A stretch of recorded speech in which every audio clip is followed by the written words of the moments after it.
Grande. So fortunate to run into my old buddy, Tony Gemignani. Tony, how's it going? How you doing? It's going good. You know, I think this is our ritual, right? We always got to get together and talk about the show. Little tired today, like kind of barely keep my eyes open. How did the show go for you this year? It was the biggest show for me. With the keynote, all the seminars, my biggest paid seminar, running the tandem competitions. It was great. And I believe it was the busiest Pizza Expo ever, so yeah. Yeah, you know, I gotta say, Tony, being at your keynote, it was a very emotional time. You brought out, not only did you tell your story, you told the backstory, you told how you got to where you are, and most importantly, you brought in your family, and I thought that was an amazing thing. Thanks. Your grandparents, your mom, your son, Gino. Yeah, I try to include everyone, even, from Joe Carlucci to Laura Meyer. I mean, I try to talk about as many people as I could along the way, even the early years, the early in the competitions, early in trying to find money, early when I had to borrow money, finding investors, wishing I had a pizzeria. It took me 17 years to get up my first pizzeria, and I tried to put as much as I could in.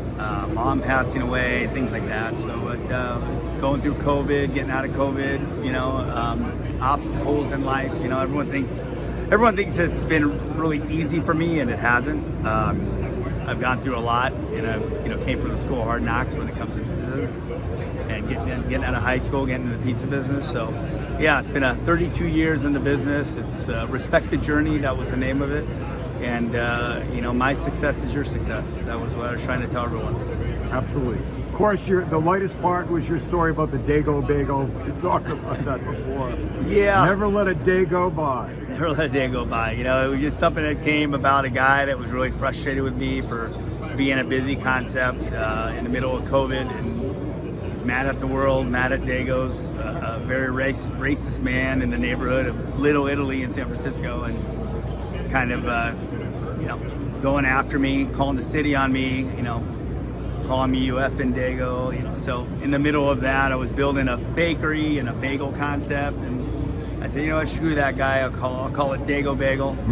And most people said right on. A couple of people said, I don't think that's right, but at the end, I'm a Dago and I make bagels. So. Absolutely, absolutely. You landed on your feet.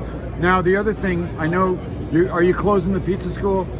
Yeah, closing a pizza school after almost 20 years, focusing on my franchise, teaching franchisees. I have about 50 almost signed in California, from San Diego to Folsom to Sacramento, all over the Bay Area. So been really focusing on that and not taking as many trips as I used to. So yeah, really busy. I bet. The other thing is, you're closing the school, you're moving on, you're working on your franchisees. Here's a question I want to know. How do you get the quality of the Tony Gemignani pizza? We were at Pizza Rock the other night. Your pizza was just superb. So how do you get that quality across all your franchises? Quality and consistency, that's the thing, and I think that's the biggest challenge with anybody, even with 1 store to 5 stores to 10 stores, and I can only do so much. My regionals can only do so much, and we'll try to be on it as much as we can. Finding great employees, working with good employees and making them great. I think that's important. Believing in your crew, believing in your staff. I always say I don't micromanage, I macromanage, and that starts from the top. And I think it's just a challenge that we take every day of our lives. I have 1 store, 50 stores. So sure, one of those things. Right now I'm up to 40 stores, and do I walk into a ballpark and something's not right? Do I walk into a brick and mortar and something seems wrong? I walk into my own restaurant every day and find something that's, the 95% of it's right. It's that 5% that we got to look at and address. So I'll be addressing a lot more than ever, right, but hopefully we'll get it right. I'm going to give you one final question, Tony. I really appreciate you taking time with me. Give me a couple of hints for the home pizza maker. For the home pizza maker, cooking in a 500-degree oven, I like convection bake. I like a 2-stone or 2-steel method. One on top, one on the bottom, starting your pizza on top, finishing on the bottom and out. High gluten, high protein flour, having sugar or malt, that's at least about 1 to 2% of your flour weight.